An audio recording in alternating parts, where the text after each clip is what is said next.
I'm just letting you know by the time I'm recording this, it's been hours since I watched this movie for the very first time when it first streamed on Netflix. And to be quite honest, even now I had low expectations. This movie isn't bland or bad, but at the same time, I can't consider it a really good film, especially a way to kickstart Generation 5. I need to make one thing perfectly clear. I'm fully aware that this is similar to the Season 1 premiere of Friendship is Magic, considering that this is supposed to be the introduction of new characters, and then once we get the TV show next year, we're gonna be getting more development from the characters. But the thing is, even for first impressions, they still need to give more development towards the other characters. Sunny Star Scout is probably the only exception, but at the same time, she's the main character of this entire film. When it comes to the new cast of characters after Friendship is Magic came to an end 2 years ago, I really feel like that they're not flat, but at the same time, it's still the beginning of their journey. And I mean that mostly about Generation 5, not this movie in general. Characters that I actually witnessed from this movie can either range from somewhat entertaining and having a few funny moments, but on the other hand, they don't have the same charm as the other characters from Generation 4. Not because of the fact that they don't have charisma, but it's mostly the fact that they just don't do much other than just going from point A to point B to point C. This film is basically like the My Little Pony movie 4 years ago, except that instead of just getting help, they need to find three crystals. Since the whole point on getting the 3 crystals is to have the Earth ponies, the Pegasuses, and the unicorns to come together and have friendship return. And to be quite honest, considering that this movie is mostly about ponies and not having additional creatures like hippogriffs and such, I really feel like that's probably a good way to have the ponies have the spotlight instead of just having more creatures be in this movie. In the My Little Pony movie, we have variety of creatures, but then again, that premiered around the time Season 7 was ending. And considering that this is still the beginning of Generation 5, I can give this credit on the fact that they're trying to build the world building in this movie. Granted, I do not like the locations, but at the same time, you need to understand that Equestria is bigger if you completely look past through the map of Equestria from Generation 4, along with the comments involving different locations. We all know that Equestria's map from Generation 4 is just a portion of it, and there's more locations outside of the map. So we actually get to see 3 locations. And even if they're not really the best from this, considering that they're still new, I will admit that they actually do something in order to give more depth into Equestria that's happening elsewhere than just what's happening in Canterlot or Ponyville. Remember when I said that the whole technology thing in this movie just doesn't really fit for the world building of Equestria? Well, apparently my impressions got the better of me because, in all honesty, since this is definitely a sequel towards Friendship is Magic, I'm pretty sure that technology would still improve regardless, even with ponies or different creatures. In the real world, in the early 1910s or something, 1900s, we didn't got technology whatsoever until later that century. And in all honesty, I really think that the idea of having technology in this does work, but at the same time, it still raises questions. When we get into Zephyr Heights in the middle of the film, it's not the fact that the ponies are doing what we usually do in real life, but it's the fact that on why they need technology. The selfies, the iPads that they use, I can understand that if the ponies have fingers in order to work with a phone, but the thing is, they can activate the phones even by not touching it. I'm not making this up. I know it's a big nitpick, but the thing is, it just bothers me. In the scene where Peppa Tails uses her phone, she's not touching the screen whatsoever. And considering that she's a Pegasus and not a unicorn, it's honestly unbelievable to think that she actually took a selfie even by not touching the screen. Now, before any of you ask, these aren't the same phones that we use in the real world. Well, if you put it that way, then I'm pretty sure that they could have think of a different way in order to make the phones cooperate with the ponies a lot more better than just having a pony use a hoof by holding a selfie. I mean, I can understand magnetize the selfies, the phones and stuff, but the fact that you can actually take pictures without pressing the screen, it's just something that doesn't really make any sense. Though, to be honest, I really feel like that the technology in this movie really feels a lot more different when you completely think about how they have the technology into different lands. I know full well that Ponyville, Canterlot, and maybe the Mirror World to where the Wayne Booms are located, I'm pretty sure that nothing has changed other than the fact that there's more buildings a little bit, but not much. And there's probably technology available in Canterlot and Ponyville. Let's be real. I highly doubt that we're ever going to go back to those locations, considering that this is a sequel towards Friendship is Magic. But if it's a possibility, I'm pretty sure that there's going to be technology there if the characters go on another journey in the show coming next year. But when it comes to everything else in this movie, when we get to see the main characters shine, I can't say that they're underdeveloped because I can understand the motivations. Zip and Pip are having a difficult time adjusting their lives because they can't fly, despite the fact that Pip actually enjoys performing in front of so many people, despite the fact that she is technically acting as a fraud. Same goes to her mother. And the fact that Izzy Moonbow doesn't have her magic because it got taken away from her. And as for Sunny's Star Scout, to be perfectly honest, I really feel like that her being an elf pony instead of just being either a Pegasus or a unicorn is probably where all the development went to. I can't say that this is the next Twilight because, let's be real, I'm gonna get to the ending later. When it comes to her relationship with her father, Archite, I really feel like that, considering that, let's be real, he passed away similar to Bright Mac and Peel Butter in the original. So I'm pretty sure that this generation just can't be able to go on without having a parent at least passing away.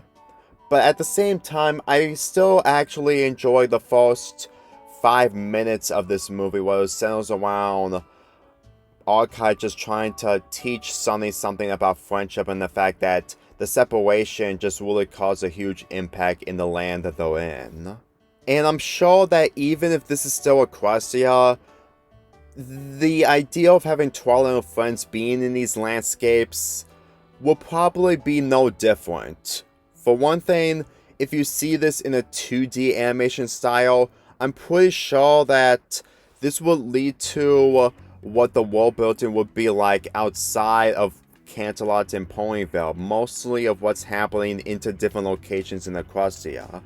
I know full well that if we probably had a 10th or 11th season, then I know full well that Twilight and her friends will go into these landscapes and actually go to Zephyr Heights or a Main Bay town, or Maytown Bay or something. It's actually Maritime Bay. Good. I correct myself. I hope I don't do that again.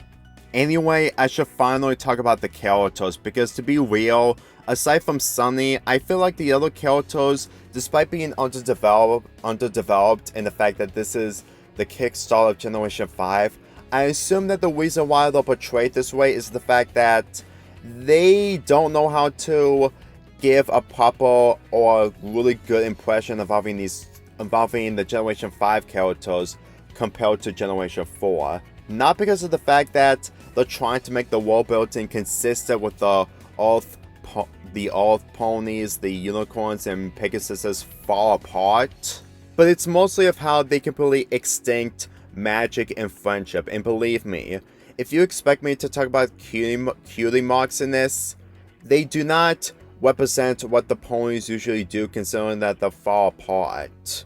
And considering that this isn't about cutie marks, I'm pretty sure that we're probably going to get an episode about that in the future.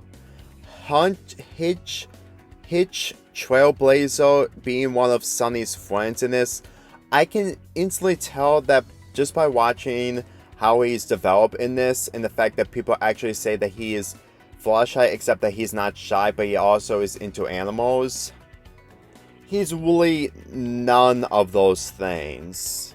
He was the sheriff in Maritime Bay, but once he's trying to find Sunny and Izzy in order to have them get arrested, or in other words, trying to rescue them, I really feel like that he only is here just so that we can actually have a pony who's male be part of the main 5 in this category.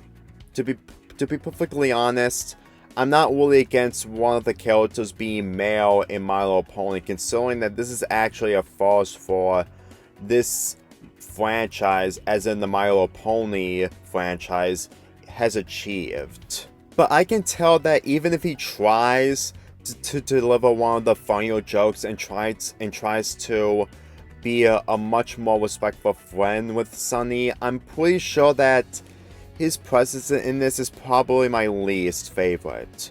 No means to disrespect of how he's portrayed, but just by watching of how he's mostly just trying to live his life except following orders because racism is happening in so many places, it really makes him probably the most difficult character for me to find any enjoyment out of. Seriously, even if you're a boy or a girl, there's no difference.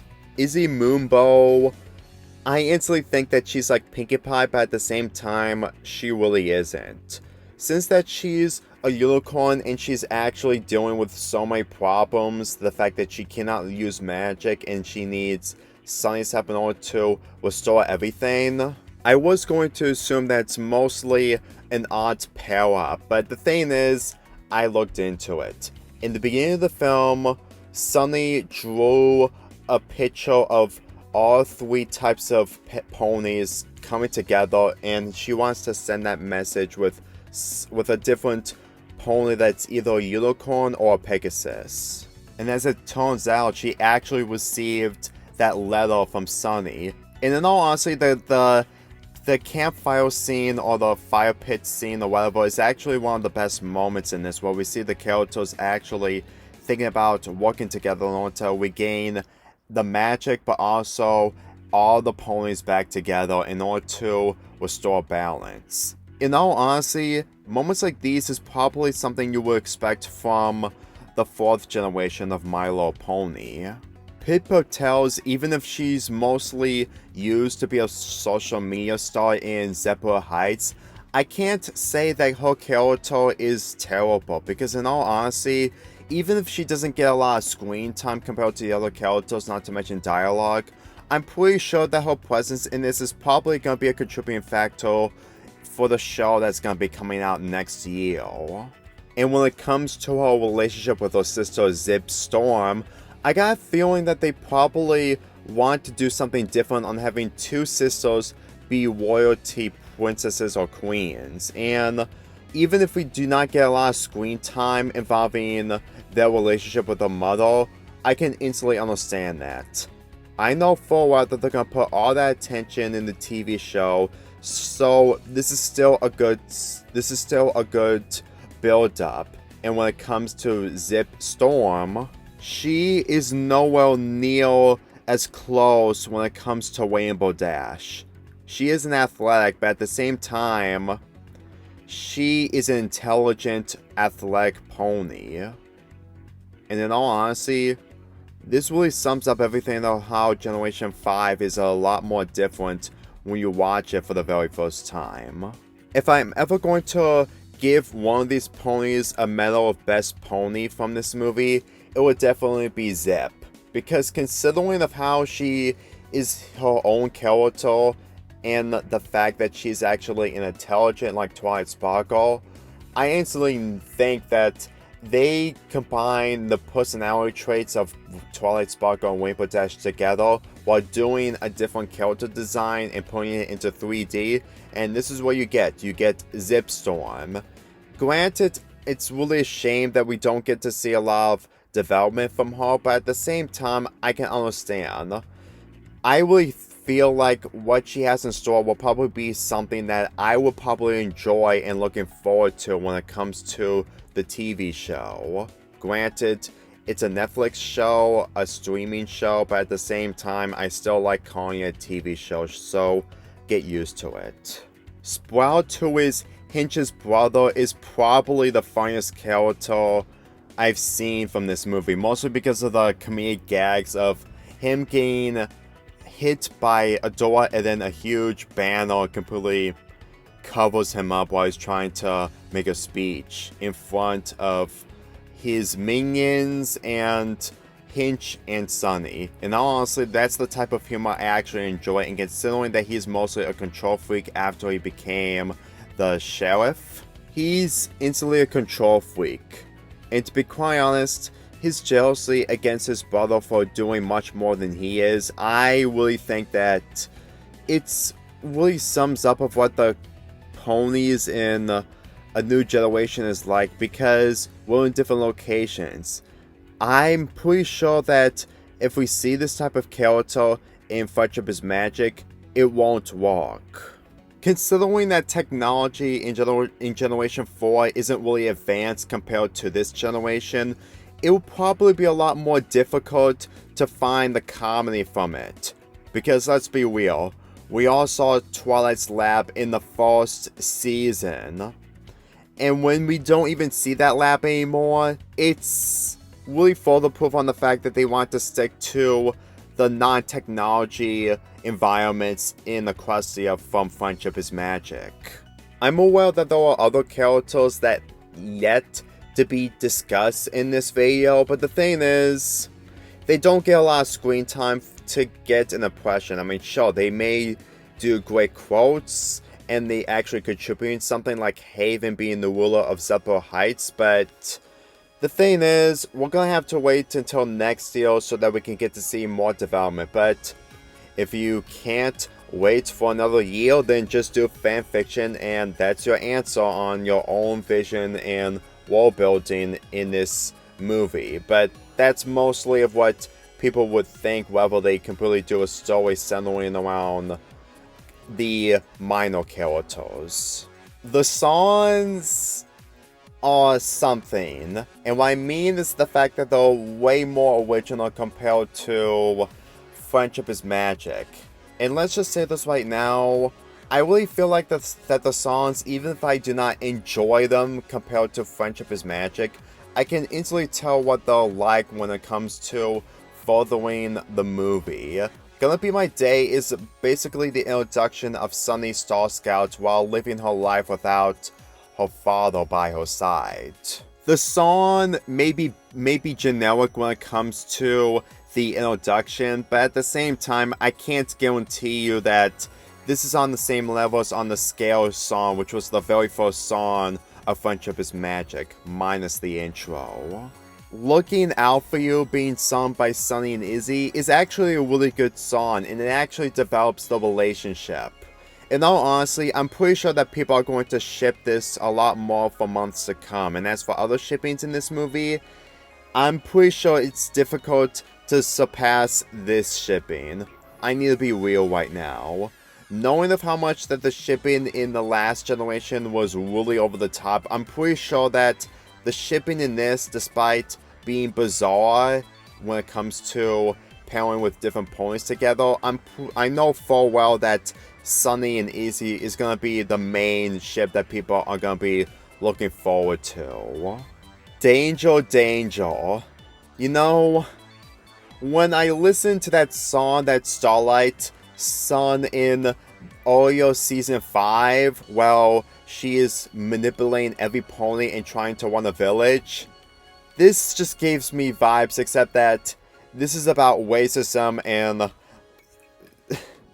Sprout is really a hilarious character. Seriously, he really is. This song just really sums up of what racism is like whenever they're against someone who's different. And then, to be perfectly clear on how I feel like that this song is not only hilarious, but also shows what Sprout is like, I'm pretty sure that his appearances in the TV show will probably be mostly centering around his comedy, for the very least. Growing Up being sung by Pete Patel's, it's not really a My Little Pony song, it's mostly a pop song. And considering that this marks the second time one of the ponies sings a pop song, first being the Sunburn character from the My Little Pony movie 4 years ago where she sings Rainbow towards the end, I really feel like that what they're doing here is either for popularity. I'm just saying, the songs that haven't been sang in this when it comes to singing in the background are alright, but it just reminds me of everything from the other My Little Pony movie where there's like 10 songs that hasn't been sung, and they're mostly from artists who actually have passion. And believe me, the idea of having My Little Pony movies having multiple songs just reminds me of the movies from the early 2000s when they have so many songs attached to it. Fit to In is my second favorite song in this entire movie. In all honesty, the fact that we actually get to see these characters coming together is probably this song's biggest breakout moment when it comes to this movie being the first time making a first impression. I really feel like that once people get to this point, this is basically the biggest impression when it comes to their friendship. But before I completely discuss what I feel about this film, let's get into the ending. They found two of the crystals and they tried to fuse them together, but apparently it didn't work, which means that there's no other way to restore balance. But then suddenly realized that she had a crystal at her place all along. The third crystal was part of Sunny's lamp that she used when she was young, but considering that her father actually found the crystal, I'm pretty sure that she thanked her father for having that crystal being installed in her lamp all along, because he pretty much knew that she needed it eventually. But even after all that, while Sprout is about to take down Sunny's house, it didn't work. Even putting it together, it didn't work. And this leads to a realization that the only way for these crystals to work is to have every pony work together as friends. No more racism, just getting along. And this leads to the three crystals changing the landscape of Equestria while gaining the abilities of flying and magic back to the Pegasuses and the Unicorns. And as for Sunny Star Scout, when I first saw this, she is kind of an alicorn like Twilight, but at the same time, her wings didn't grew a horn whatsoever, because as you can see here, it's mostly the magic that is just allowing her to be an alicorn, nothing else. I know I did say earlier in this review that this movie isn't good, but at the same time, when I look at moments like these, I can instantly tell what they're trying to do. This is the biggest reason onto why this is a sequel towards Friendship is Magic is because they can't revive everything, but at the same time, they won't be able to reboot everything. During my viewing experience from beginning to end from this film, I really didn't enjoy it that much, but the more I think about it, I really feel like that the reasons on Hasbro continuing on the Friendship is Magic universe despite introducing new characters and taking this My Little Pony franchise into a new direction by not rebooting everything, it just reminds me that they're probably afraid that they're not going to please a lot of fans. When we got the first trailer from this film, it didn't got a lot of attention. I mean, it did, but not a million views attention compared to what the fourth generation achieved. And considering that Hasbro is either concerned that this generation won't succeed, they know full well that if they decide to do a reboot, they will probably have to erase everything from Friendship is Magic, which includes the characters and the fact that it just gained a huge following as the years go by earlier in the 2010s decade. I understand that you didn't like my opinions on the fact that they showcased the main six in this movie as models or figures, but whenever I look at these moments, I just can't tell that if Hasbro is just trying everything in order to have My Little Pony continue on, but at the same time have to take the easier route by having this being a sequel towards Friendship is Magic. And if you actually think I was going to ignore the opening sequence where we get to see the returning characters for a cameo, then no, I wasn't. In fact, I was actually surprised this happened, but at the same time, I wasn't smiling or enjoying. In fact, this doesn't feel like fan service even though it's supposed to be fan service. With Equestria Girls sadly ending without an ending, and Pony Life officially over, which includes the original cast of Generation 4, I'm pretty sure that this entire purpose is that aside from Sunny and her friends completely playing with main six figures and such, I'm honestly convinced that the reason why Hasbro did this is the fact that they want to have people know that this is a sequel and not a reboot. And after the opening, this movie tries so hard to be its own thing to the point that it just makes me convinced that it's a reboot, even though it's supposed to be a sequel.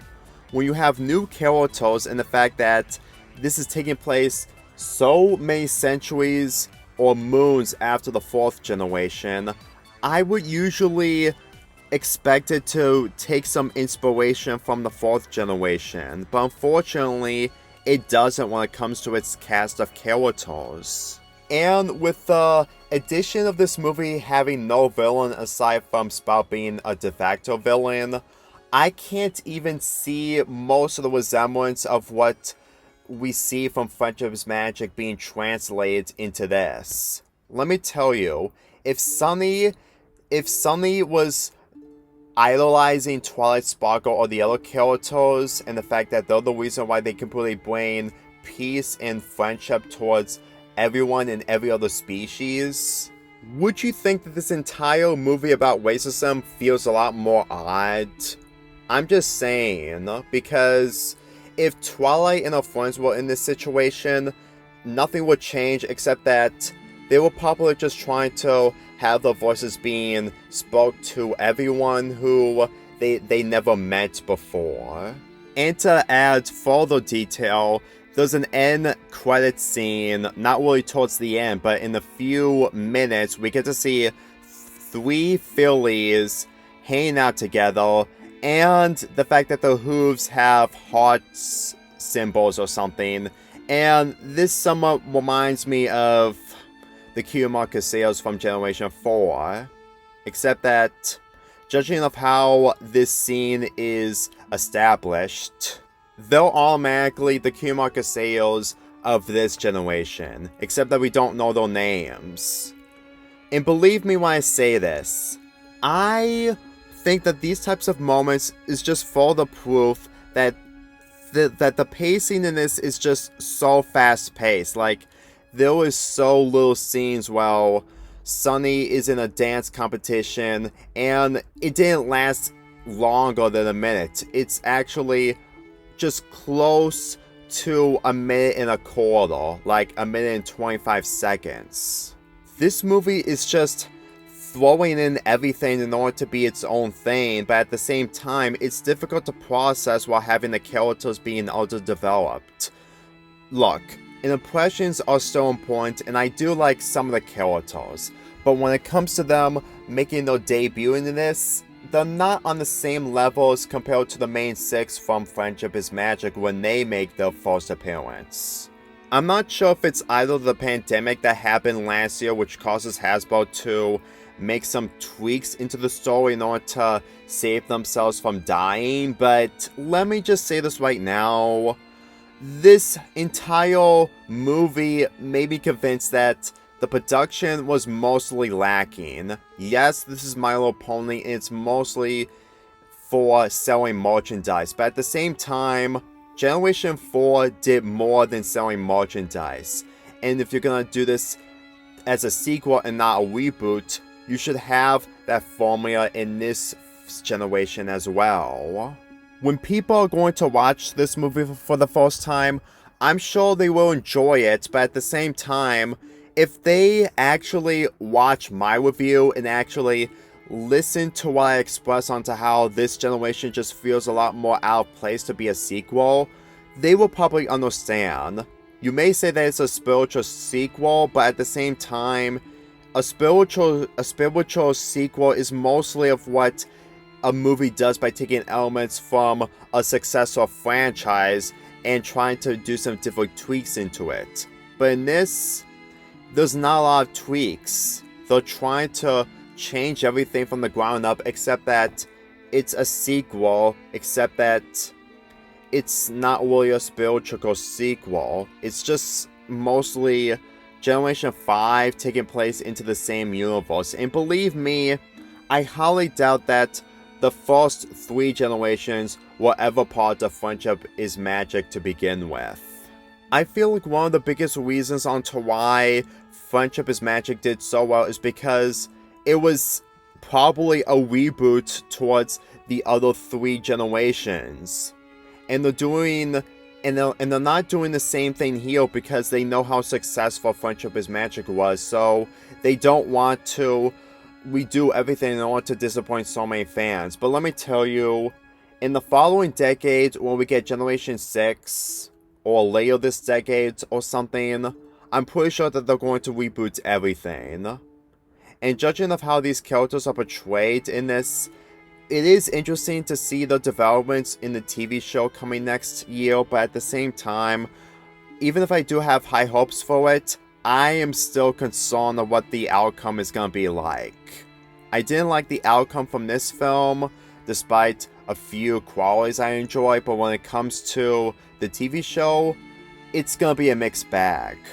I know I'm overthinking a lot of details from this film, but the thing is, I've been in this community for 5 years, and after doing my rants on sophisticated topics from across you guys, and stuff that just didn't happen, even if it did, but it just didn't happen in the way that I would prefer it, along with how My Little Pony was whenever I think about the older generations, not to mention reviewing all the episodes from Friendship is Magic, I really feel like of what the direction of what this generation is taking, I'm not sure if people will have high expectations for it if they did enjoy this film. And with this movie being in CGI, I have nothing against it, but at the same time, it didn't make me adore the characters being cute. It really didn't. Unlike Friendship is Magic, it's difficult to find a character cute in CGI. Hasbro did plan that they want this generation to be catered to an adult crowd, but it's not even on the same rating levels as the My Little Pony movie that got a PG rating. Believe me when I say this, though I'm pretty sure that this movie is difficult to take it seriously when it's not being fully focused on. I would appreciate what they're trying to do involving the characters, but for everything else, when it comes to the story, it's difficult to see the direction of what they're trying to take. I wanted to get into the idea of 3 different types of ponies separated with each other because of racism. It's not a bad idea, but unfortunately, with its pacing completely rushing into the next scene, leaving less development with other elements, I really feel like that this movie is difficult for me to enjoy, not to mention rewatching again.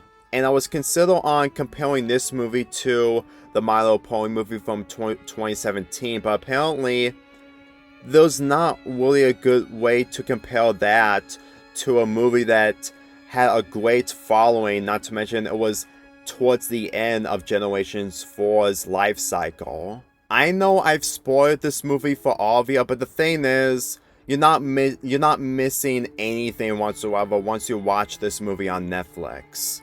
Which is why I'm giving this movie a 6 out of 10. Just a 6 out of 10.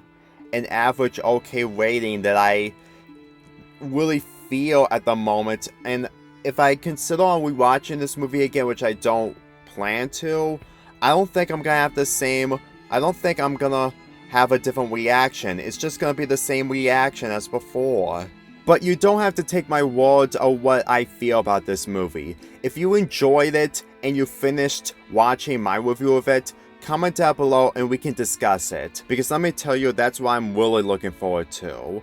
I may have some hopes involving the TV show coming out next year, but at the same time, don't expect me to do a fanfic involving these characters anytime soon. Well, not until we get into Christmas, that is. No, it isn't only Generation 5, it's involving Across the Goals characters in it, and I've just spoiled what the story is like, but I honestly don't care. Let's get this started again. Me and my whole crew, we live with no rules. Let's get this started again. So if you feel like me too, there's only one thing to do. Let's go. Pay down, call a taxi cab. Got a case in the fridge and a bottle at the crib. Let's all get twisted, double fisting, drink up the resisting. Let's get this started again. Let's get this started again. Let's get this